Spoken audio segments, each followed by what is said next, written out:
श्रीमती ताई यांचं आगमन झालेलं आहे। त्या नागपूरवरून आपल्या सर्वांच्या भेटीसाठी आलेले आहे। जोरदार टाळ्यांनी त्यांचं स्वागत करा अशी विनंती करते।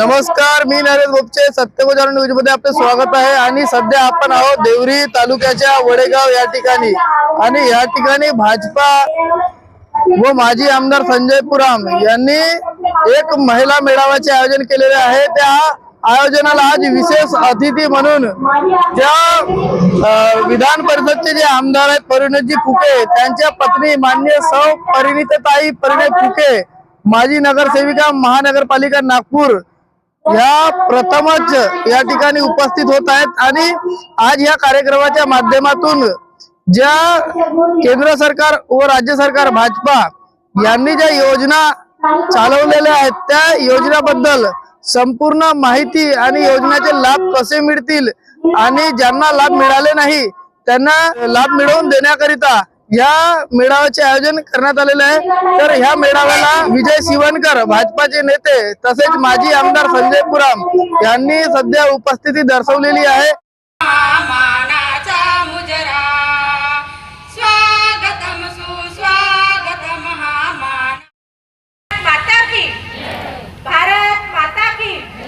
लाडक्या बहिणीचा आवाज येत नाहीये।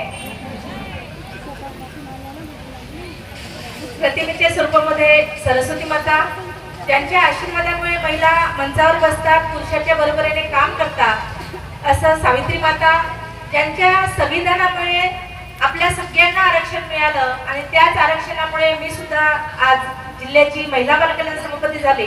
असे आरक्षणाचे जनक डॉक्टर बाबासाहेब आंबेडकर, भगवान बिरसा मुंडा, राणी दुर्गावती यांच्या प्रतिमेला शतशत नमन करते। आज आपण सर्व आमच्या भारतीय जनता पार्टी प्रदेशाच्या वतीने हा कार्यक्रम आलेला आहे आणि लाडकी बहीण योजना कुणाकुणाला मिळाली, कुणाचे काय समस्या आहेत, या योजनेचं सामोर काय होणार, या कार्यक्रमाचं आयोजन त्या निमित्तानं आपल्या सगळ्या महिलांना इथे बोलवलेलं आहे। आणि त्या कार्यक्रमाचे अध्यक्ष सन्माननीय आमचे मार्गदर्शक जिल्हा परिषदचे माजी अध्यक्ष विजयभाऊ शिवणकरजी, सन्माननीय माझे राजकीय मार्गदर्शक या विधानसभेचे माजी आमदार संजयजी पुराम, त्याच पद्धतीने सन्माननीय आमच्या तालुक्याचे अध्यक्ष महिला आघाडीच्या देवकीताई मरई, पंचायत समितीच्या सभापती अंबिकाताई बंजार, जिल्हा परिषदेचे सदस्य सन्माननीय कल्पनाताई वालुदे, सन्माननीय ज्यांच्या आवारात हा इतक्या मोठ्या कार्यक्रमाचं आयोजन केलं सन्माननीय उपसभापती अनिल भाऊजी बिसेन, या गावच्या प्रथम नागरिक आणि आपल्या या कार्यक्रमाच्या आयोजिका सन्माननीय आमच्या मंजुताई बिसेन, आमच्या सर्व पंचायत समितीच्या सदस्य, आमचे मार्गदर्शक सन्माननीय कृषी उत्पन्न बाजार समितीचे सभापती प्रमोद भाऊजी संगीडवार, यादव भाऊजी पंचमवार, सन्माननीय आमचे महामंत्री जिल्ह्याचे अनिल भाऊजी एरणे, आजी माजी सर्व पदाधिकारी आणि सर्व गावावरून आलेल्या आमच्या महिला भगिनी, त्याच पद्धतीने आमचे तुम्हा सगळ्यांना सहकार्य करणारे जे कोणी पुरुष मंडळी बाहेर आहेत, आमचे सरपंच असतील किंवा कोणी बंधू असतील, ते सगळे सर्वात महत्त्वाचं आपल्या सगळ्यांना 2-3 महिन्याच्या आधी सन्माननीय आमच्या देशाचे यशस्वी पंतप्रधान नरेंद्रजी मोदी यांच्या मार्गदर्शनामध्ये आमचे मुख्यमंत्री एकनाथजी शिंदे, सन्माननीय उपमुख्यमंत्री देवेंद्रजी फडणवीस आणि अजितजी पवार या तिघांनी आपल्या सर्व बहिणींचा विषय आणि विचार त्यांच्या मनात आला। मध्य प्रदेश आणि छत्तीसगडमध्ये ज्या पद्धतीने लाडकी बहीण योजना, म्हातारी योजना सुरू आहे तशीच महाराष्ट्रात सुद्धा व्हावी अशी खूप दिवसापासून एक सगळ्यांची मागणी होती, परंतु हा आवाज काही बुलंद होत नव्हता। परंतु सरकारच्या मनात आलं आणि त्यांनी हा निर्णय घेतला। त्या माध्यमातून साधारणतः जून महिन्याच्या शेवटच्या आठवड्यात निर्णय झाला आणि जुलै, ऑगस्ट, सप्टेंबर असे हे योजनेचे फॉर्म भरणे, आपल्या सगळ्यांच्या संपर्कात येणे, तुम्हाला माहिती देणे आणि यासाठी आमची तुम्हाला एकदा जोरदार टाळ्या वाजवा याकरिता की महाराष्ट्रामध्ये साधारणतः 35 ते 36 जिल्हे आहेत आणि या सर्व जिल्ह्यामध्ये आमचा गोंदिया जिल्हा नंबर 1 वर आलेला आहे। यासाठी आमच्या जिल्हा परिषदचे जे अध्यक्ष आहे पंकजभाऊ रांगडले यांनी प्रत्येक तालुक्यात अंगणवाडी सेविका, आशा सेविका, आमच्या मदतनीस यांच्या साह्याने एक बैठकीचं आयोजन केलं होतं प्रत्येक तालुक्यात आणि त्यानुसार सुद्धा आपल्या सगळ्यांना सहकार्य झालं. प्रत्येक ठिकाणी नगरपंचायत असेल, ग्रामपंचायत असेल किंवा पंचायत समिती असेल यांच्या माध्यमातून आपल्या सगळ्यांना मदत करून फॉर्म भरणे, तुम्हाला मार्गदर्शन करणे असं विविध कामं. देशाचे यशस्वी पंतप्रधान त्यांनी सुद्धा पीएम किसान योजनेच्या माध्यमातून आपले पती असेल, आपले भाऊ असेल, आपले दीर असेल, भासी असेल किंवा तुमच्या नावाने जर सातबारा असेल तर त्या माध्यमातून 6,000 पहिल्यांदा अकाउंट मध्ये आले. हे तुम्हाला मान्य करावं लागेल. त्यानंतर आता ही दुसरी योजना आहे महाराष्ट्राची. छत्तीसगड मध्य प्रदेश मध्ये जशी आहे तशी महाराष्ट्रात पहिली योजना असेल. कमीत कमी 1,500 रुपये महिना आमच्या महिलांच्या खात्यात गेल्या पाहिजेत. त्यांना स्वतःचा खर्च, कधी कधी आपण 100 रुपयासाठी दिवसभर धाक कापतो किंवा करायला लावतो आणि 8 दिवसानंतर ते पैसे मिळतात. परंतु पहिल्या आणि दुसऱ्या महिन्यात आपल्या अकाउंट मध्ये आजच्या तारखेत पैसे आले. आता तुम्ही हात तरी वर करा बरं, किती लोकांच्या खात्यामध्ये साधारणतः लाडकी बहीण योजनेचे पैसे आले? 3-3 हजार. आता एकदा जोरदार टाळ्या वाजवा, कारण की सन्माननीय आमच्या परिणिता ताई ह्या कार्यक्रमाच्या उद्घाटिका आहेत, आपल्या वक्त्या आहेत. त्या लगेच आपल्या पेंडलमध्ये येणार सुद्धा आहेत, त्या तुम्हाला मार्गदर्शन करणार आहे. ताई, आता आम्ही हा कार्यक्रम कशासाठी घेतला आम्हाला माहिती आहे, तुम्हाला पण माहिती आहे की हे काम कोणी केलं. भारतीय जनता पार्टीच्या सरकारने हे काम केलं. देवेंद्र फडणवीस असेल, संजय पुराम असेल, विजय भाऊ असेल, सविता पुराम असेल, आमच्यासोबत कमळ टाकलेला आहे. आम्ही भाजपचे आहोत आणि भाजपनं राष्ट्रवादी गट, सन्माननीय आमचे अजितजी पवार आणि शिंदे गट यांनी तिघांनी निर्णय घेतला आणि हे पैसे आले. आता काँग्रेसच्या कार्यालयामधून आपल्याला फोन येतात, बाई लाडकी बहीण योजनेचा फॉर्म भरला का, बाई तुम्हाला पैसे आले का? हो म्हटलं, हो म्हणते. परंतु आता म्हणते ही योजना फक्त निवडणुका आहे म्हणून त्यांनी सुरू केले, यानंतर भेटणार नाही. आता मला सांगा, असं होईल का? एकदा सरकारची कोणतीही योजना सुरू झाल्यावर बंद होते का? मग तुम्ही त्यावर विश्वास ठेवणार का? नाही ना. परंतु हे कधी होईल? मी पेपरमध्ये बातमी वाचली, त्यांनी असं लिहिलेलं आहे, जर काँग्रेसची सरकार सत्तेत आली तर मात्र ही योजना आम्ही पहिल्यांदा बंद करू. असं कोणी म्हटलेलं आहे? काँग्रेसने म्हटलं आहे. तुम्ही कोणत्याही पक्षाला मतदान करत असाल, परंतु असं होऊ शकते म्हणून मी तुम्हाला चेतावणी देण्यासाठी, तुम्हाला जागृत करण्यासाठी आणि तुम्हाला इतका मोठ्या संख्येने बोलावण्याचं कारण एक आहे, प्रत्येक गावातनं 10 ते 15 बाया आपला गोटाबुडी असेल, पुरांडा असेल, ओवारा पंचायत समितीमधून आलेल्या आहेत. आपल्याला हा प्रचार प्रसार करायचा आहे की ही योजना बंद होणार नाही आणि ह्या योजना सुरू ठेवायची असेल तर हेच महायुतीचं सरकार आपलं सत्तेत आलं पाहिजे, तर आपली ही योजना सुरू राहील. निवडणुकीच्या वेळेस 100, 200, 500 कोणी देतात, परंतु महिन्याच्या महिन्यात 1,500 पाठवणारा सरकार पाहिजे की नाही? प्रत्येक महिन्याला 1,500 आपल्या अकाउंट मध्ये आले पाहिजे का? आवाज नाही आहे तिथे महाराष्ट्रात आवाज गेला पाहिजे. आणि ह्या सर्व आटापिटा करण्यासाठी आम्ही हे मेळावे घेत आहोत, तुम्हाला बोलवत आहोत. तुम्ही, मी एकटी सविता पुराम किती गावात जाईल, आमच्या पंचायत समिती सदस्य किंवा सभापती किंवा आमच्या सरपंच किती लोकांना सांगेल?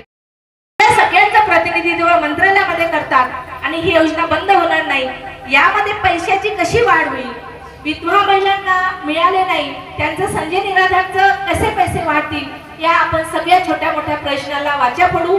आपण मोठ्या संख्येने आले आहात, आम्ही नेहमी तुमच्या संपर्कात राहतो.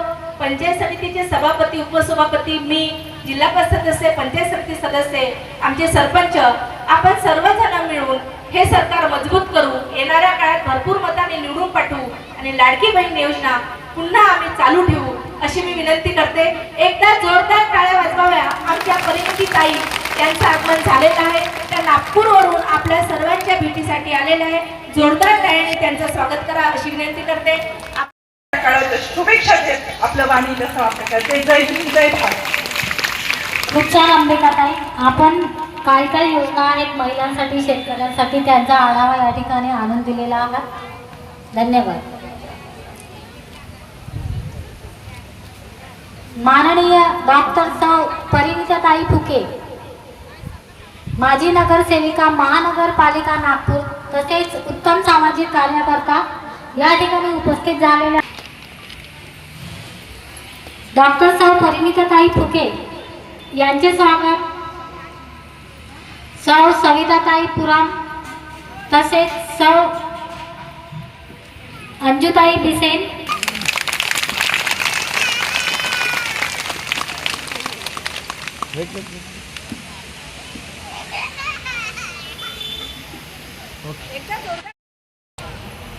फडणवीस यांच्या मार्गदर्शनाखाली संपूर्ण महाराष्ट्रातील महिलांना मुख्यमंत्री लाडकी बहीण योजनेच्या माध्यमातून जो लाभ मिळालेला आहे तो खरंच प्रत्येक महिलेपर्यंत पोहोचत आहे की नाही याची पडताळणी करण्यासाठी आज आपण देवरी मंडळ तर्फे 1.5 जिल्हा परिषद क्षेत्राचा आपण या ठिकाणी भव्य महिला मेळावा आयोजन केलेला आहे।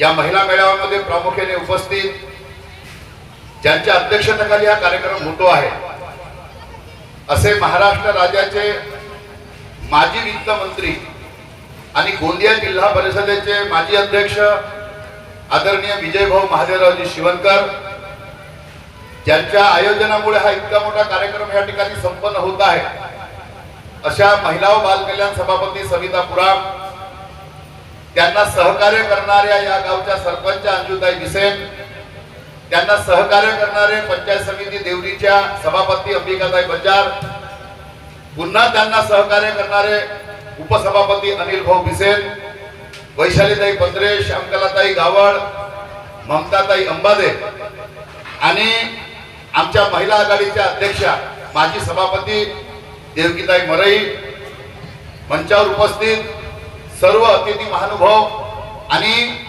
ज्यांच्या मार्गदर्शन आपल्याला लाभणार आहे, जे 200 किलोमीटर वरून तुमच्याशी संवाद साधण्यासाठी आलेले आहेत। या गोंदिया भंडारा जिल्ह्याचे लोकप्रिय माजी पालकमंत्री माझे परम मित्र परिणयदादा फुके यांच्या सौभाग्यवती परिणिताई या ठिकाणी तुमच्यासोबत संवाद साधण्यासाठी आलेले आहेत। आपण पुन्हा त्यांचा जोरदार टाळ्याने आपण स्वागत करावं अशी मी तुम्हाला विनंती करतो। तुम्हाला जास्त गरमी होऊ नये म्हणून आम्ही पूर्ण पडदे उघडून टाकलो। मी मगापासून पाहून राहिलो आमच्या लाडक्या बहिणी इकडे तिकडे पंख फिरवून राहिले। माझ्या पूर्ण लक्ष राहते, माझं नावच संजय आहे आणि त्याच्यामुळे ज्याच्याकडे पंखे नाही आहेत त्याच्याजवळ आहेत आपले रुमाली, पण याही परिस्थितीमध्ये आपल्याला याच्यापेक्षा वाईट दिवस येणार नाही आहेत मी तुम्हाला सांगून राहिलो। याच्यापेक्षा वाईट दिवस येणार नाही। आम्हाला आमच्या प्रधानमंत्री नरेंद्र मोदीवर विश्वास ठेवावा लागल। तुम्ही विश्वास ठेवल्या म्हणूनच तीसरी बार इस देश के प्रधानमंत्री नरेंद्र मोदी जी बने तीसरी बार। आणि म्हणून मोदीजींच्या नेतृत्वात पुन्हा आमच्या लहान लहान गोष्टीकडे जो लक्ष देतो, जो सरकार आमच्याकडे बरोबर पाहतो, त्या सरकारला पुन्हा या महाराष्ट्रामध्ये आणायचं आहे आणि त्याच्यासाठी एकनाथजी शिंदे, अजितदादा पवार, देवेंद्रजी फडणवीस साहेब यांच्या नेतृत्वामध्ये आपल्याला पुन्हा या महाराष्ट्राचा विकास करण्यासाठी, या महाराष्ट्राचा कायापालट करण्यासाठी आपल्याला आता काम करावं आहे।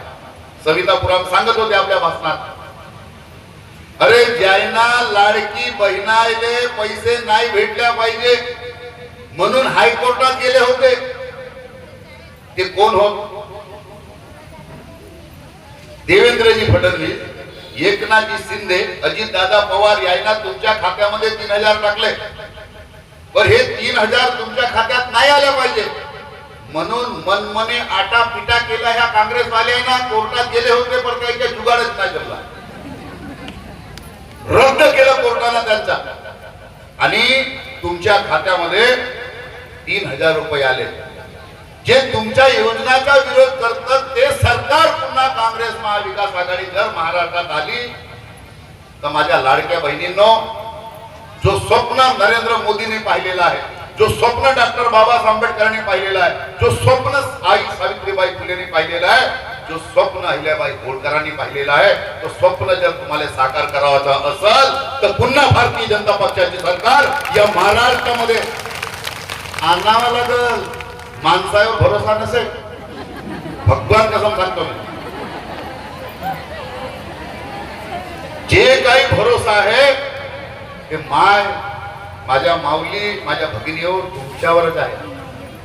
कमाल करून टाकला मध्य प्रदेश मध्ये, कमाल करून टाकला छत्तीसगड मध्ये. ते माणसा नाही होत, ते तुम्हीच व्हा. कोणाला समजलाच नाही का कसा कसा झाला. सर्व रिपोर्ट फेल होऊन गेला, सर्व रिपोर्ट तुमच्या चक्कर मध्ये. म्हणून महाभारताच्या काळामध्ये युधिष्ठिरना श्राप दिला होता का तू झूठ बोलशील नको.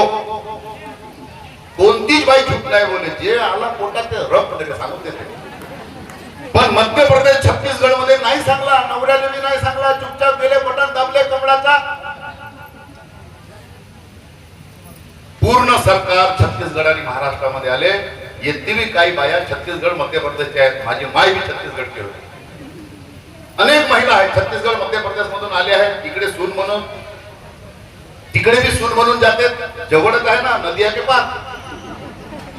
आणि त्याच्यामुळे आज एवढा मोठा कार्यक्रम घेण्याचा मागचा उद्देश असा आहे, ज्यावेळेस आम्ही व्यासपीठाकडे येत होतो, गेटवर विजयभाऊ शिवनकर आणि मी, महिलांनी आमचं स्वागत केला. मेळावा महिलांचा, स्वागत पुरुषांचा. वारे जमाना.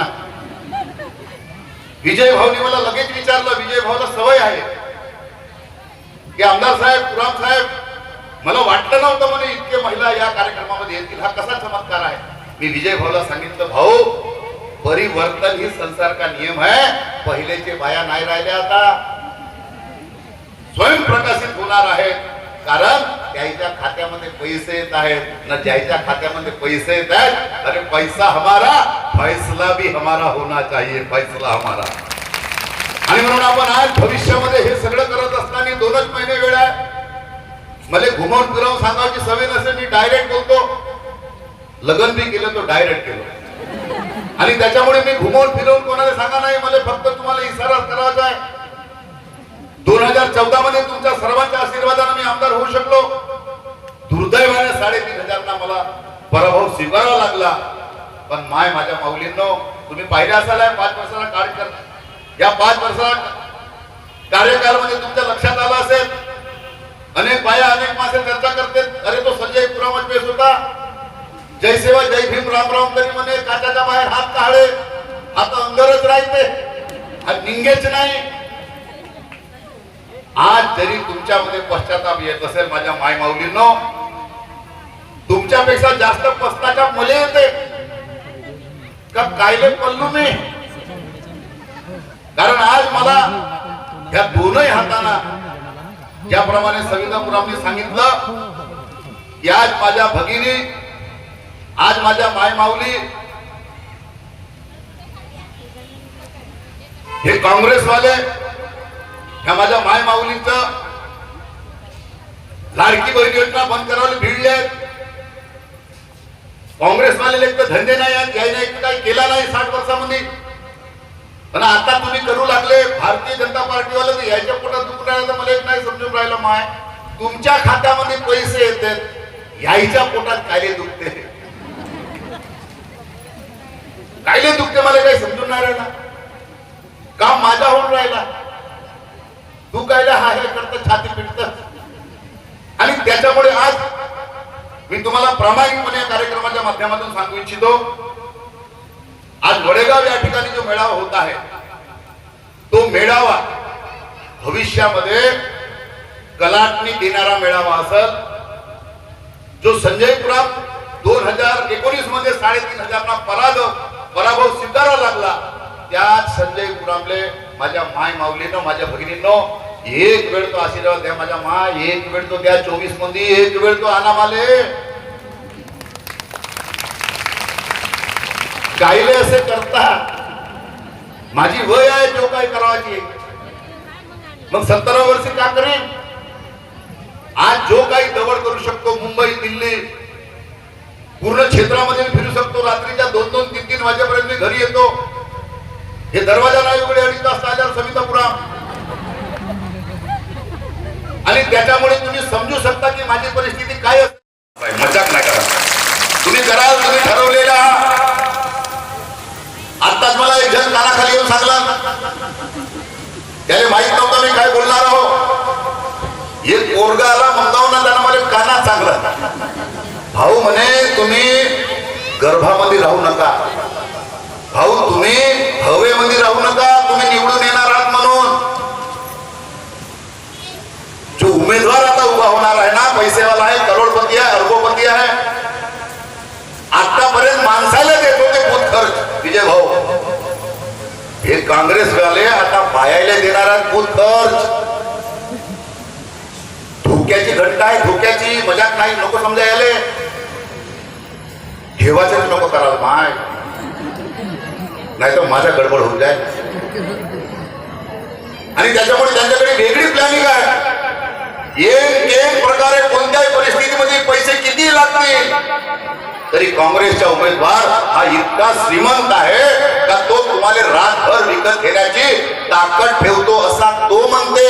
जर तुम्ही स्वतःला विकत असाल तर डॉक्टर बाबासाहेब आंबेडकरांनी जो तुम्हा सगळ्यांना मतदानाचा अधिकार दिला आणि त्यामध्ये डॉक्टर बाबासाहेब आंबेडकरांनी म्हटलं होतं, भाइयों और बहनों, मैं तुमको सबसे बड़ा शस्त्र दे रहा हूं, वो मतदान करने का. इस मतदान को गलती से भी पैसे से, गन, बर्तन, दर्री से इसको मत बेच देना, वरना बेईमान आमदार खासदार पैदा होंगे और जिस दिन इसको ईमानदारी से वोट करोगे ईमानदार नेता पैदा होगा. ईमानदार म्हणून कोणाचा घेवाचा भी नाही, कोणाचा खावाचा भी नाही आणि कोणाच्या बापाले भिवाचा भी नाही. असा जर कराल माय तर मी वाचिन, नाही तर हो गया काम तमाम. आणि म्हणून हे संपूर्ण मेळावे विधानसभेत घेण्यामागचं कारण असं आहे, सवितापुरामने सांगितलं, कारण असं आहे, एक तर तुम्ही आज का भेटला हे दुसऱ्या दिवशी तुम्हाला माहित नाही आहे. आज आपण इथे सगळं कार्यक्रम झाल्यानंतर जेवण करणार आहोत. मी विचारलो सविताला, एवढ्या महिला भगिनी आले उपस्थित असतील का? नाही ते म्हणे आलो भांगे आहे.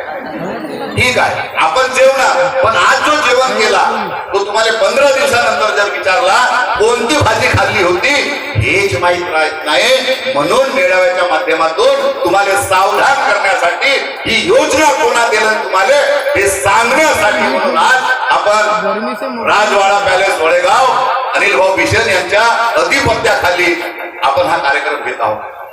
आज आपण ठरलेला आहे, आपल्यासोबत परिणितीताई बोलणार आहे. माझ्यापेक्षा चांगल्या वक्ता आहेत, मला तो बोलता बी नाहीये, पण त्या एक महिला आणि नॉन स्टॉप सतत महिलांमध्ये काम करतात, सतत त्या निवडून येतात. परिणितीदादा जेव्हा आमदार होते तेव्हा आपल्या भरोशावर नाही हो, इकडे परिणितीताई राहते तरी भाऊच्या जपते. अनेक लोक टीम मारतात, मी माझ्यामुळे झालो. अरे तुझ्यामुळे काय झालं रे? आज आपण, मला अभिमान आहे की इतक्या मोठ्या कार्यक्रमाचे इतकं चांगलं आणि सूक्ष्म नियोजन सवितापुराम यांच्या नेतृत्वात होत आहे. आमच्या सगळ्या त्यांच्या सहकारी जे पंचायत समितीचे आहेत त्यांच्या माध्यमातून होत आहे. आशा सेविका आहेत, अंगणवाडी सेविका आहेत, मदतनीस आहेत. आज त्यांना माझी कडकडीची विनंती आहे, तुम्ही बाकीच्या भानगडीत पडू नका. आम्हाला समजलं आहे कोणीतरी साड्या वाटते म्हणते, साड्या, साडी एक तो सगळा भाऊ देते, नाही तर मानलेला भाऊ देते. हा कोण होय हो माय, तुला साडी देऊन राहिला, तू घालतसच काय ले. आज मला माझ्या भगिनींना स्वाभिमानानं जगता आल्या पाहिजे म्हणून मुख्यमंत्री लाडकी बहीण योजनेअंतर्गत तुम्हाला 1,500 रुपये देण्यात येत आहे. आज त्या देवा भाऊ फडणवीसच्या योजनेला आपण स्वीकारलेला आहात. जसा तुम्ही योजनेला स्वीकारल्या तसा येणाऱ्या काळात आम्हाला सुद्धा आपण स्वीकारावं. पुन्हा या महाराष्ट्राच्या भूमीवर आमच्या सर्व भगिनींची सेवा करण्यासाठी आम्हाला संधी द्यावी हीच आजच्या कार्यक्रमाच्या प्रसंगी आपल्याला विनंती करतो. आपण खूप मोठ्या संख्येमध्ये या ठिकाणी उपस्थित झालात त्याबद्दल मी सविता पुराणपासून तर सर्व कल्पना वालवेपर्यंत जीप सदस्य यांचा मनापासून आभार व्यक्त करून या ठिकाणी माझे 2 शब्द समाप्त करतो. जय सेवा, जय भीम, जय श्रीराम, सत श्री अकाल, खुदा हाफिज, भारत माता की, भारत माता की. धन्यवाद. खूप खूप धन्यवाद साहेब. साहेबांनी एवढं सुंदर आणि छान मार्गदर्शन केलं आहे की त्याच्यातली कोणत्या गोष्टी घेऊ आणि कोणत्या गोष्टी तुमच्यापर्यंत पोहोचवू असं झालंय. साहेबांनी सांगितलेल्या प्रत्येक गोष्टी सत्य आणि खरं आहे. सर डॉक्टर परिणिताताई फुके, नगरसेविका महानगरपालिका तसेच उत्तम सामाजिक कार्यकर्ता ह्या आपल्याला मार्गदर्शन करतील अशी मी त्यांना विनंती करते. क्लोज हाँ क्लोज कर देना थोड़ा सा और कर दो. अरे यार ये बंदा. नमस्कार. सर्वप्रथम बस बस. स्वराज्याचे संस्थापक छत्रपती शिवाजी महाराज यांना वंदन करते. तसेच राज्यघटना तयार करणारे परमपूजनीय डॉक्टर बाबासाहेब आंबेडकर त्यांना सुद्धा वंदन करते. आणि आज मोठ्या शक्तिरूपी आपण सगळ्या बहिणी इथे उपस्थित झालेल्या आहे. आपण सगळ्या इथे आज सावित्रीच्या लेखी आहोत आणि म्हणून सावित्री आईंना सुद्धा वंदन करते. आणि ज्या भूमीवर आपण जन्मलेलो आहो, कर्म करत आहो, अशा भूमीवर आपण जोरदार सगळ्यांनी एकदा म्हणायचं आहे, भारत माता की, भारत माता की. आता सुंदर आपण खूप सुंदर मार्गदर्शन ऐकलं. मी तर संजय दादांना पहिल्यांदा ऐकत आहे, परंतु ज्या जोशनी दादा तुम्ही बोलले आहेत, तुम्ही नक्कीच समोरचे आमदार होणार आहात हे मी आजच तुम्हाला सांगते आहे. कारण जेव्हा आपण जोशनी काही बोलत असतो त्याच्यामध्ये कोणी होश होत नाही आणि जे काही बोलत असतो ते मनातनं, डायरेक्ट मनातनं ते बोलले आहेत. आणि जे कार्य करतात ना ते कार्यच ते बोललेले आहेत. कारण जे कामच करत नाही त्यांना माहित नसतं की आपण काय बोलावं, काय लपवावं. आणि एकदा खोटं जो बोलतो ना त्याला ते खोटं लपवायसाठी वारंवार खोटं बोलत राहावं लागतं. तर त्याला विचार करत राहावं लागतं की आता मी माझ्या भगिनींना काय सांगावं, कसा दिशाभूल करावी. पण संजय दादा म्हणजे ज्या मनाने ते बोलले ते सगळ्यांच्या मनामनात पोहोचलेलं असेल. आणि नक्कीच सांगा पुढच्या वेळेस कोणाला मतदान करणार आहे आपण? संजय दादा येणार की नाही? तर आजच्या कार्यक्रमाला प्रामुख्याने उपस्थित असलेले माझे मोठे बंधू संजय दादा पुराम, तशाच ज्यांच्या खांद्याला खांदे देऊन नेहमी सत्कर्म करत असणाऱ्या आमच्या बहिणी सविताताई पुराम ज्या इथे सभापती आहे, तशाच ज्यांच्या भूमीवर आज आपण इथे विराजमान झालेलो आहोत असे अनिल दादा बिसेन उपसभापती, त्यांच्या आपल्या वहिनी अनुताई बिसेन वडेगावच्या सरपंच आहेत, देविकाताई बराई, अंबिकाताई बंजार आणि म्हणजे पितातुल्य दादा मोठे बंधू असलेले विजयदादा शिवणकर दादा आणि मोठ्या संख्येने उपस्थित असलेल्या सगळ्या माझी मातृशक्ती. आता मी येत असताना वारंवार आपल्याला सांगण्यात आलं होतं की परिणिताताई खूप दुरून येत आहे आणि आपल्याला खूप सुंदर भाषण सांगणार आहे. तर खूप दुरून जर मी आली असेल तरी मी इच्छित निवासी आहे असंच मला नेहमी वाटत असतं.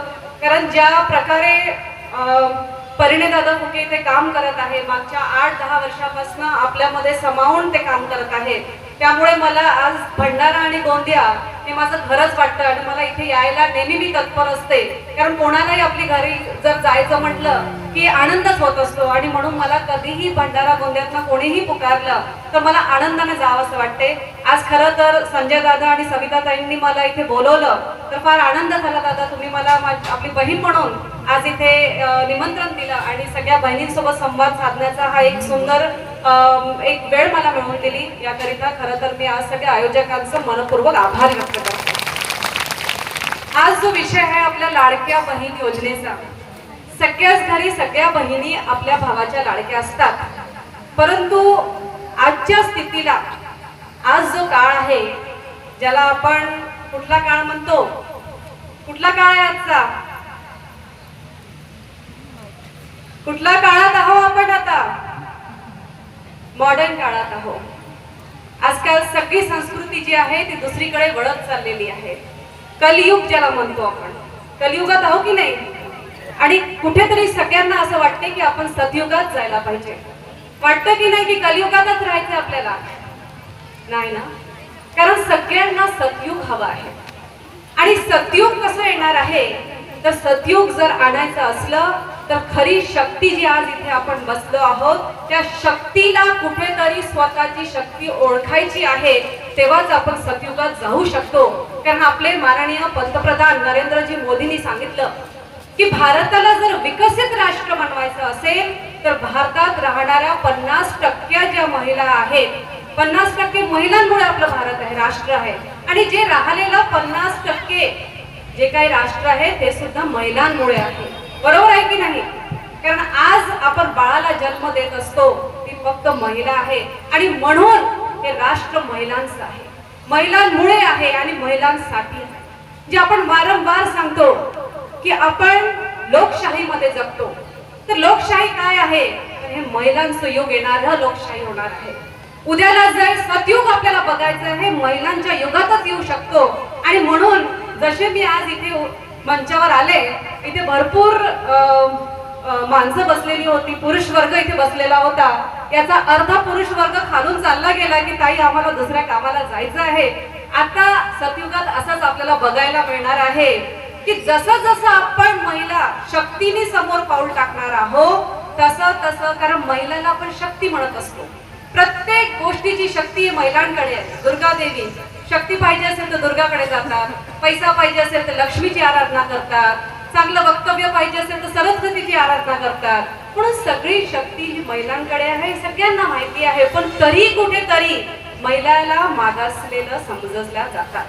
आता याचा अर्थ का बरं? कारण मी सांगत होती की माननीय पंतप्रधान बोलले की भारताला विकसित राष्ट्र करायचं असेल तर सगळ्यात प्रथम आपल्या महिलांना विकसित करावं लागणार आहे.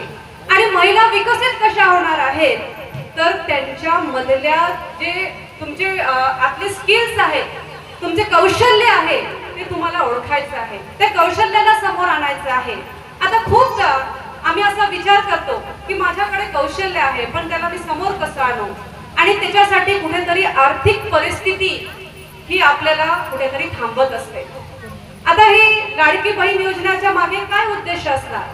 खरं तर खूप सारे विरोधक याचे खूप सारे उद्देश सांगत आहे, आपण सगळे ऐकत असतात. आता संजय दादांनी सुद्धा सांगितलं की ज्या वेळेला आपले मुख्यमंत्री शिंदे साहेब आणि आपले लाडके उपमुख्यमंत्री अजित दादा आणि सगळ्यांचे लाडके म्हणजे आपले देवेंद्रजी फडणवीस साहेब ज्यांनी आपल्या महिलांचा विचार केला की या महिलांना विकसित करायसाठी काय बरं करायचं, तर त्यांच्या मनात आलं की आपण आपल्या महिलांना आर्थिक बळ द्यायला पाहिजे.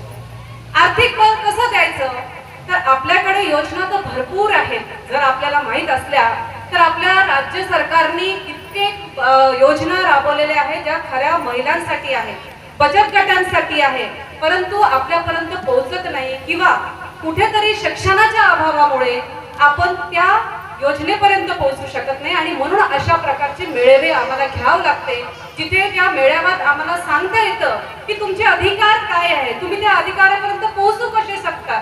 जसं दादा बोलले की आता जसा हा मेळावा संपला विरोधकांचं सुरू होऊन जाईल, अरे इथे बोलवलं, महिलांना बोलवलं, काय सांगितलं माहिती नाही. पण त्यांना तुम्ही सांगा की आमचा अधिकार कसा मिळवावा हे सांगण्याकरिता आम्हाला संजय दादा सविताताईंनी इथे बोलवलं आहे. तुम्ही कुठेही कुणाच्याही याच्यामध्ये मिसगाईड होऊ नका. आता मागचे जे आपले इलेक्शन झाले होते त्याच्यामध्ये खूप मोठा धक्का आपल्या सगळ्यांना लागलेला आहे. आपल्या सगळ्यांना मी का बरं बोलत आहे, कारण आपण नेगेटिव्ह नरेटिव्ह मध्ये आलो, चुकीच्या नरेटिव्ह मध्ये आलो. आपल्या जे काही विरोधक होतं त्यांनी खूप साऱ्या अशा चुकीच्या गोष्टी आपल्या साध्या सुध्या बहिणींपर्यंत पोहोचवल्या. सगळ्यात पहिलं मोठं जे त्यांनी खोटं बोलले ते म्हणजे आपल्या सगळ्यांना काय सांगितलं, संविधान बदलणार आहे. आता मला सांगा इथे किती लोक असे आहेत ज्यांना असं वाटते की संविधान कोणी बदलू शकते? हात वर करा. संविधान बदलू शकतो का? मी स्वतः लॉची स्टुडंट आहे, मी आत्ताच माझं LLB पूर्ण केलेलं आहे. आणि मी खरंच सांगते डॉक्टर बाबासाहेब आंबेडकरांनी एक नेहमी त्यांचा एक उद्देश, एक संदेश त्यांनी दिला आहे, शिका, संघटित व्हा आणि संघर्ष करा. महिलांनो, याला नक्की तुम्ही समजून घ्या की शिक्षण, संघटना आणि संघर्ष हे सगळ्यांच्या जीवनात असलंच पाहिजे. त्याच्याशिवाय तुम्ही घडू शकत नाही. आणि त्याच्या सगळ्यात मूल भाव म्हणजे शिक्षण. तुम्ही जर शिक्षण घेतलं, तुमच्या मुलाबाळांना जर शिक्षण दिलं, तर कोणी असू द्या, तुम्हाला चुकीच्या याच्यामध्ये दिशाभूल तुमची करू शकत नाही. जे मागच्या वेळेस तुम्हाला केलं, परंतु आता तरी सतर्क व्हा. एकदा चूक झाली आपल्याकडनं, पण वारंवार ही चूक आपण होऊ देणार नाही. कारण ही चूक जर तुम्ही पुन्हा विधानसभात केलं तर माहिती विरोध काय म्हणेल, विरोधक काय म्हणणार आहे, आपण इथे बसलेल्याच आपल्या माऊलींचा मजाक ते उडवणार आहे की अरे एकदा तर यांना आम्ही बुद्धू बनवलं, आमच्या गोष्टीमध्ये येऊन गेले, दुसऱ्यांदा सुद्धा यांची चूक आम्ही दिशाभूल केली आणि या आमच्या सगळ्या माऊल्यांची दिशाभूल करण्यात ते यशस्वी झाले असं वाटणार. आणि ज्या दिवशी आपल्याला समजणार तोपर्यंत तो वेळ निघून जाईल. जसं आता संजय दादा बोलले की अरे 3,000 काहीच मतं नसते, 3 म्हणजे त्यांना 1,500 मतं हवे असणार. त्यावेळेला चांगला उमेदवार तुमच्यामध्ये असणारा आमदार, ज्यांनी किती चांगले कार्य केले मागील 5 वर्षामध्ये आपले आमदार होते ते आपल्याला माहित आहे का? मागचे आमदार कोण होते तुमचे? संजय भाऊ होते. असं काय झालं की तुम्हाला असं वाटलं की संजय दादांना नाही मतदान करायचं आणि नवीन व्यक्तीला मतदान करायचं आहे म्हणून? कारण हे तुम्हाला वाटलं नसेल, नक्कीच तुम्हाला वाटलं नसेल, पण विरोधकांनी तुमच्या मनात घातलं असेल, काही ना काही चुकीचं सांगितलं असेल. एक छोटंसं उदाहरण मी तुम्हाला देते. एका गावामध्ये मुलगा आणि त्याचे वडील दोघंच राहायचे. फार गरीब होते, दोघंही मुलं आणि वडील फार गरीब होते. त्यांच्याकडे एक प्रेसचं दुकान, साधं सुद्धा ते काम करायचे आणि आपलं जीवनशैली चालवायचे. त्यांच्याकडे फक्त एकच काहीतरी होतं, ते म्हणजे गाढव होता. त्या गाढवासोबत ते राहत होते. त्यांना एक अशी परिस्थिती आली की त्यांना पैशाची गरज पडली आणि कुठेतरी त्यांना कोणीतरी सांगितलं, अरे कुठे दुसऱ्या 3-4 गावं ओलांडली तर तिथे कोणाला गधा विकत घ्यायचा आहे. तुम्ही जर तुमचा गधा विकला तर तुम्हाला पैसे मिळणार, खूप सारे पैसे मिळणार. आता कुणालाही आनंद होईल, कारण कोणालाही असं वाटतं गध्याची काय हे राहणार आहे बा, गधा जर कोणी घ्यायला तयार असेल, कारण गध्याची किंमत कुणालाच वाटत नाही. खरं तर गध्याची भरपूर किंमत आहे बरं. सगळ्यात जास्त जर मेहनत कोणी करत असेल तर कोण करतो? गधा करतो, बरोबर आहे की नाही?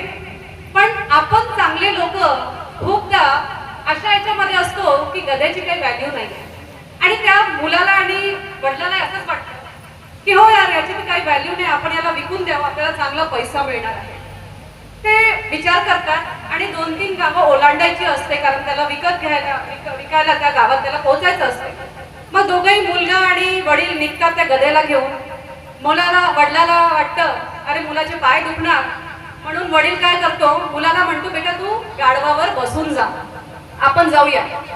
मुलगा गाढवावर बसतो, ते चालायला लागतात, एक गाव पार करतात. त्या गावाला पार करत असताना जी आजूबाजूची आपल्यासारखी मंडळी असतात, ती मंडळीपैकी कोणीतरी म्हणते अरे कसा बाप आहे, कसा मुलगा आहे, स्वतः गाढवावर बसला आणि वडिलाला पायी चालायला लावून राहिला. वडिलांनी ते ऐकलं, मुलाने ते ऐकलं, मुलाला वाईट वाटलं, अरे हो हे बरोबर आहे, आपण वडिलाला कसं पायी चालू शकतो. तो थांबतो आणि म्हणतो आपल्या बाबाला, बाबा तुम्ही गाढवावर बसा, मी पायी चालते. मग त्याचे वडील गाढवावर बसते आणि मुलगा पायी चालायला लागतो. दुसऱ्या गावात पोहोचतात. त्या गावात ती आपल्यासारखी हुशार मंडळी असते.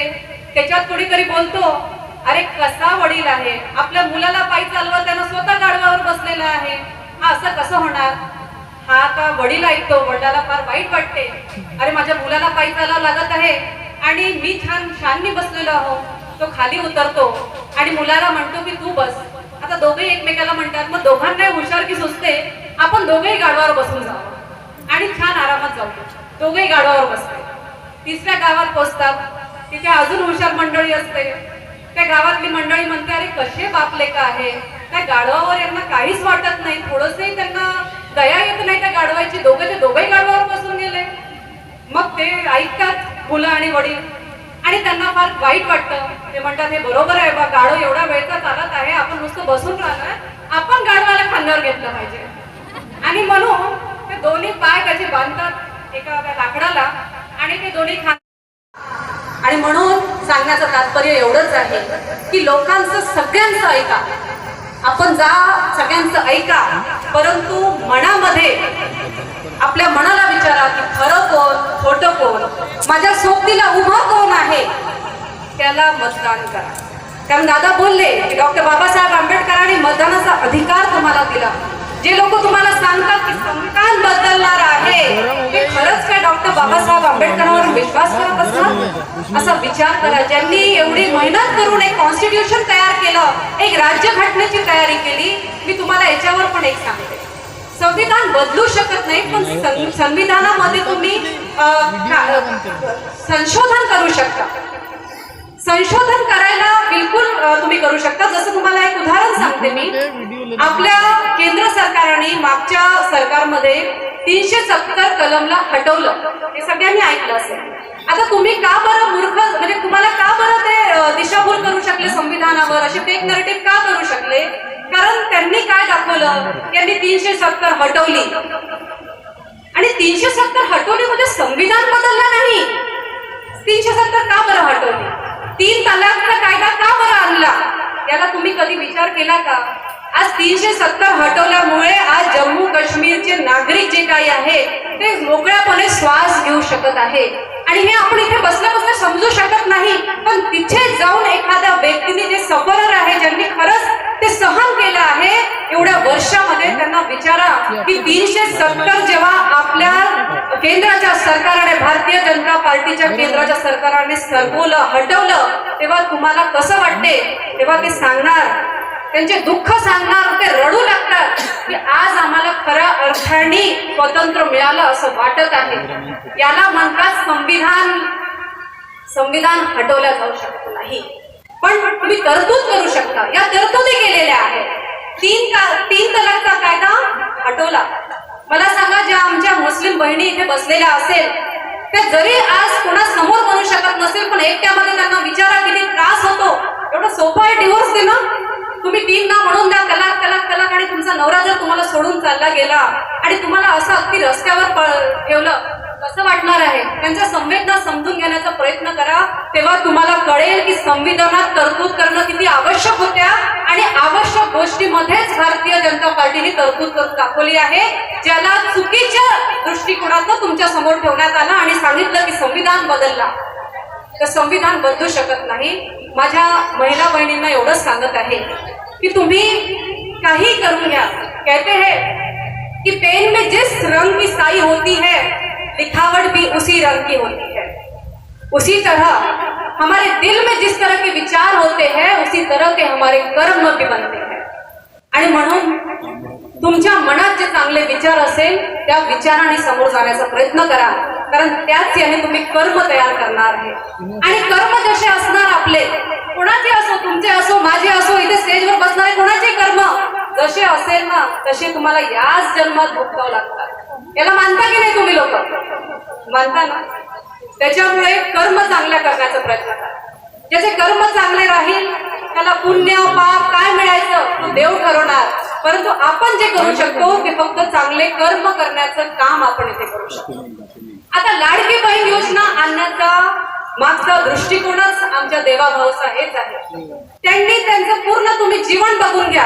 त्यांच्या जीवनात जे काही संघर्ष त्यांनी केलेला आहे, आता तुम्हाला माहिती नाही कितीपत माहिती आहे, पण आम्ही त्यांच्या खूप जवळ आहोत. आम्ही त्यांचं जीवन पूर्ण बघितलेलं आहे पहिल्यापासून, की काय काय रूपाने ते वर आलेले आहे. आणि ते नेहमी आपल्या भाषणात सांगतात की विरोधक टीका करणार आहे, पण जहर प्राशन करण्याची ताकद आमच्यात आहे. आम्ही कितीही लोक आम्हाला टीका करू द्या, आम्हाला सहनशक्ती आहे, कारण आम्ही सत्याच्या मार्गावर चालणार आहोत, आणि म्हणून ती सहनशक्ती देव आम्हाला देत असतो. आम्ही अशा रस्त्यावर जाऊन अशा कोणाच्या सोबत झगडण्याचं कार्य आम्ही करत नाही. जो पण झगडा असेल तो न्यायाने करणार आहे, आणि म्हणून संविधानावर विश्वास ठेवा. एवढंच मी तुम्हाला सांगते. आज लाडक्या बहीण योजनेमध्ये आज आपल्यामध्ये महिला बालकल्याण सविताताई त्याच्या सभापती आहेत, आणि महिला बालकल्याण आपल्या तटकरे ताई ह्या केंद्रामध्ये आहेत. अदिती तटकरे आपल्या मंत्री आहे महिला बालकल्याणच्या, आणि त्यांनी आपल्याबद्दल एक चांगला विचार करून ही आपल्यापर्यंत योजना पोहोचवायचा प्रयत्न केलेला आहे. त्याच्या अंतर्गत आता राखीचा कार्यक्रम झाला, त्याच्यामध्ये ओवाळणी म्हणून आपल्या बहिणींपर्यंत 3,000 रुपये पोहोचलेले आहेत. कारण ज्यांनी जुलै महिन्यात फॉर्म भरले होते तसे 1,60,00,000 लोकांपर्यंत त्यांना योजनांना लाभ मिळालेला आहे. सप्टेंबरच्या होतपर्यंत 2,40,00,000 पर्यंत ही जी योजना आहे त्याच्या लाभार्थी पूर्ण होणार आहे. त्यामुळे जवळपास 2.5 कोटी महिलांपर्यंत याचा लाभ नक्कीच पोहोचणार आहे. आणि ज्यांना मिळाले नसेल त्यांना सुद्धा आता येणाऱ्या मला वाटते या महिन्यानंतर तुम्हाला पोहोचणार आहे. आता याच्यामध्ये एक गोष्ट तुम्हाला सांगते, आपण ऐकलं होतं की पहिल्याच्या सरकारमध्ये ज्या काही योजना यायच्या त्या योजनामध्ये कुठलाही पैसा जर राज्य सरकारकडनं निघाला तर तो तुमच्या खात्यात 1 पर्यंत कसा पोहोचायचा? दलालामार्फत पोहोचायचा, एजंट राहायचे पोहोचवायला. माहिती आहे? कारण तुमच्या खात्यात जर तिकडनं 1 रुपया निघाला असेल ना तर त्या काळामध्ये काँग्रेसच्या सरकारमध्ये तुमच्या खात्यात पोहोचतपर्यंत 10 पैसेच पोहोचायचे. कारण मधात दलाली करणारे 10 पैसे तुमच्या खात्यात तुम्हाला 10 पैसे पोहोचायचे. मात्र आपल्या सरकारमध्ये आपण डायरेक्ट बँक ट्रान्सफर, त्याला डीबीटी म्हणतो, आपण डीबीटीच्या काळामध्ये आहोत. डीबीटीचा काळ म्हणजे डायरेक्ट बँक ट्रान्सफर. आज जर राज्य सरकारने तुमच्या खात्यात पैसे टाकायचे ठरविले आणि तुमचे अकाउंट त्यांच्यापर्यंत पोहोचले, तुम्ही जर फॉर्म भरले असेल तर तिकडनं जेव्हा ती बटन दाबणार तर तिथून डायरेक्ट तुमच्या बँकेच्या खात्यातच ते पैसे पोहोचणार. मधात कोणीही तुमचे पैसे खाऊ शकत नाही. एवढा मोठा बदल आपल्या सरकारने आणलेला आहे आणि म्हणून आज 1ही रुपया तुमच्या त्या खात्यातून मायनस होत नाही. कारण तुम्ही सुद्धा पाहिलं असेल 3,000 तर 3,000च तुम्हाला मिळाले असेल, कोणाला 10, 12, 20 रुपये कमी मिळणार नाही. अशा भरपूर चांगल्या गोष्टी आपल्या सरकारने राबवलेल्या आहेत आणि म्हणून एवढंच सांगायला आपल्याला सांगते की कुणाच्याही कुठल्याही गोष्टींमध्ये येऊ नका. चांगले कार्य करत राहा आणि जे चांगले व्यक्ती आहेत त्यांना तुम्ही साथ द्या. सबका साथ सबका विकास आम्ही हे नेहमी म्हणत असतो. आणि म्हणून आपले मुख्यमंत्री नेहमी, आपले पंतप्रधान साहेब नेहमी एक सांगत असतात कि हम सपने नहीं हकीकत बुनते हैं, हम सपने नहीं हकीकत बुनते हैं, तभी तो हम मोदी जी को चुनते हैं. कारण मोदीजीने जे कार्य मागच्या 10 वर्षात केलं आहे त्याच्या पहिले कोणी केलं नाही, त्याच्यानंतरही मला वाटत नाही कुठलीही सरकार करू शकणार आहे. जेवढी ट्रान्सपरन्सी, म्हणजे आता मी एक एक्झाम्पल तुम्हाला दिलं, उदाहरण दिलं की डायरेक्ट बँक ट्रान्सफर असं कोणताही सरकार आजपर्यंत करू शकला नाही. आणि म्हणून सरकारला चांगल्या गोष्टी सांगायसाठी, विरोधकांकडे चांगल्या गोष्टी सांगायसाठी नाहीये. आणि म्हणून ते काय करतात की ज्या चुकीच्या गोष्टी आहेत त्या तुमच्यापर्यंत, चांगल्या गोष्टी चुकीच्या पद्धतीने तुमच्यापर्यंत ठेवतात आणि तुमची दिशाभूल करतात. आता एक सांगते, ज्या वेळेला ही योजना आपण जाहीर केली होती, आपल्या राज्य सरकारने जाहीर केली, दुसऱ्याच दिवशी दादाने सांगितलं की न्यायालयामध्ये याचिका दाखल करण्यात आली की ही योजना रद्द करा. रद्द केली पाहिजे का ही योजना? किती लोकांना वाटते ही योजना बोगस आहे, रद्द झाली पाहिजे, चालणार नाही, हात वर करा बरं. वाटते का तुम्हाला? आता ही योजना सर्वात प्रथम MP मध्ये सुरू झाली, MP मध्ये झाली, छत्तीसगड मध्ये सुरू झाली आणि तिथे भारतीय जनता पार्टीची सरकार आहे. आजपर्यंत ती योजना सुरू आहे आणि सुरू राहणार आहे. ही सारखी योजना कर्नाटकमध्ये सुरू झाली होती. कर्नाटकमध्ये कोणाची सरकार आहे माहिती आहे का? कोणाची सरकार आहे कर्नाटकात? काँग्रेसची सरकार आहे. आणि कर्नाटकाला ज्या वेळेला जाहीर झाली त्याच वेळेला योजना बंद करण्यात आली. काँग्रेस 1 दिवस ही योजना चालू शकली नाही, बंद पडली. आणि तेच काँग्रेसवाले सांगतात की तुम्ही याच्यावर जाऊ नका, ही बंद होणार आहे, इलेक्शन संपले की तुम्हाला मिळणार नाही. पण मी तुम्हाला सांगते, जर तुम्ही चांगल्या नेत्यांना मतदान केलं नाही, भारतीय जनता पार्टीला मतदान केलं नाही, आपल्या शिवसेना आणि महायुतीच्या सरकारला मतदान केलं नाही तर नक्कीच ही योजना बंद होणार.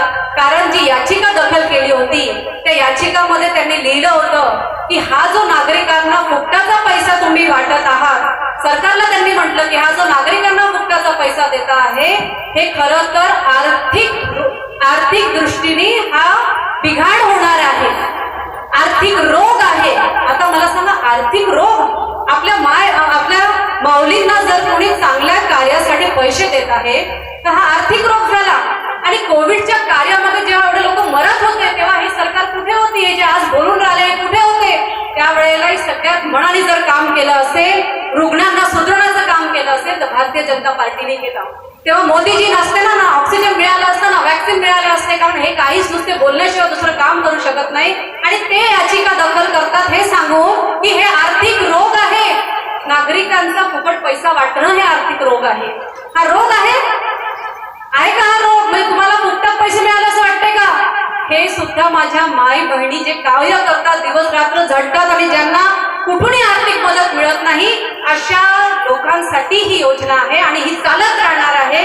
कारण हे आपल्या लाडक्या भावांकडनं आपल्या लाडक्या बहिणींना भेट आहे. ही भेट कधीच कोणी आपल्या भावाकडनं घेऊ शकत नाही. फक्त तुमचा साथ हवा आहे त्या भावाला. आणि म्हणून तुम्ही जर साथ दिली तर नक्कीच पुढे येणाऱ्या काळात आपलीच सरकार येणार. आणि म्हणून आपलं जर सरकार आली तरच हे चालणार आहे. याचं एक पुन्हा उदाहरण देते. आताच सावनेरमध्ये एक अशीच सभा झाली आणि तिथे मी नेत्याचं नाव घेत नाही, आपले विरोधक नेता होते, त्यांनी स्पष्टपणे सांगितलं की आमची जर सरकार आली, म्हणजे अर्थात काँग्रेसची विकास आघाडी, त्याला आपण महाभकासच म्हणतो, ती जर आघाडी आली तर सगळ्यात पहिलं जर आम्ही कोणतं काम करू तर आम्ही ही लाडकी बहीण योजना रद्द करू, असं स्पष्टपणे त्यांनी जाहीरपणे सांगितलेलं आहे. जर तुम्ही आजचा पेपर वाचला असेल तर तुम्हाला माहिती असेल. जे स्पष्ट तुम्हाला सांगू शकतो की आम्ही बंद करू, याच्यात काही हे नाहीये, तथ्य नाहीये. अशा लोकांना पुन्हा एकदा विचार करा की तुम्हाला कोणाला समोर न्यायचं आहे. मला असं वाटतं आपण सगळे छान हुशार आहात, आपल्याला आता समजलेलं आहे. कारण एकदा आपल्यासोबत धोका झालेला आहे मागच्या इलेक्शन मध्ये, पुन्हा ते रिपीट करणार की नाही? पुन्हा असं होऊ देऊ नाही. आता येणाऱ्या इलेक्शन मध्ये सतर्क व्हा, सतर्क नागरिक म्हणून आपल्या अधिकाराची जाणीव द्या. कारण आपले मुख्यमंत्री म्हणाले की जर आपल्या महाराष्ट्राला सुजलाम सुफलाम जर बनवायचं असेल तर सगळ्यात पहिले आपल्या महिलांचा सन्मान राखायचा आहे आणि आपल्या महिलांचा सन्मानाचा अधिकार देऊनच आम्ही एक चांगलं महाराष्ट्र घडवणार आहे. एवढंच मी सांगते. आणि आज मला इथे बोलवलं, आपण सगळ्यांनी शांतपणे मला ऐकून घेतलं, म्हणून मी खरंच मनाने आपला आभार व्यक्त करते. पुन्हा एकदा सांगते की पुराण दादा जे काही बोलले, मला त्यांचं वक्तव्य खूप आवडलं. कारण ते मनातली आणि जे काही धडधड बोलून गेले आणि मी त्यांचं काम सुद्धा माहिती आहे मला. म्हणजे एखाद्या घरी लग्न असेल आणि वाढायची जरी गरज पडली तर ते वाढवण्याचे काम करतात. असा जमिनीवर काम करणारा नेता क्वचितच आजच्या तारखेला तरी पाहायला मिळणार नाही. ते तुमच्यासाठी तत्पर आहेत. जेव्हा म्हटलं, आणि त्यांच्याबरोबर ते एकटेच नाही आहे, तर त्यांची गृहिणी सुद्धा आपल्या समाज कार्यामध्ये आहे, राजकारणात आहे. दादाने एक वाक्य बोलले की मी 2:30 वाजता आली तर सविता दारच उघडत नाही, आणि म्हणून त्यांनी काय केलं की सवितालाही राजकारणात घेऊन आले. कारण जोपर्यंत आपला पार्टनर त्या जो आपण काम करतो त्यात नसतो ना, तोपर्यंत आपल्याला समजत नाही. म्हणजे आपल्याला असं वाटतं अरे एवढ्या रात्रीपर्यंत काय करतात, कुठले असे कामं राहतात. कुठलीही गृहिणी तिचा नवरा किंवा दुसऱ्या कामात असतो, त्याला समजायला खूप हे होतं की असे काय काम करतात. आणि म्हणून मला असं नेहमी वाटते की आपण त्यांच्या पावलात पाऊल ठेवून पाहायला पाहिजे. तेव्हा आपल्याला कळतं की राजकारण हे सोपं नाही. राजकारण नाही तर कुठलंही काम सोपं नाही आहे. आणि म्हणून आपण आपल्या नवऱ्यावर आणि नवऱ्याने आपल्या पत्नीवर ठामपणे विश्वास ठेवून आपल्या समाजात काम करायला पाहिजे. त्याच प्रकारचं हे म्हणजे जोडपं आहे, चांगलं कार्य करत आहे. तुम्ही यांना नेहमी यशस्वी कराल हीच अपेक्षा करते. तसंच भिसेन दादा वहिनींना सुद्धा आभार व्यक्त करते. एवढं सुंदर आयोजन आज त्यांनी इथे केलेलं आहे. आणि आता नुकताच आमच्या नागपूरला लोकनायक कार्यक्रम झालेला होता. लोकनायक म्हणे त्यांना पुरस्कार सुद्धा भिसेन दादांना भेटला होता. त्या कार्यक्रमाला मी होती. तर असे लोकनायक खरंच खऱ्या अर्थाने आपल्या समाजासाठी आवश्यक आहे.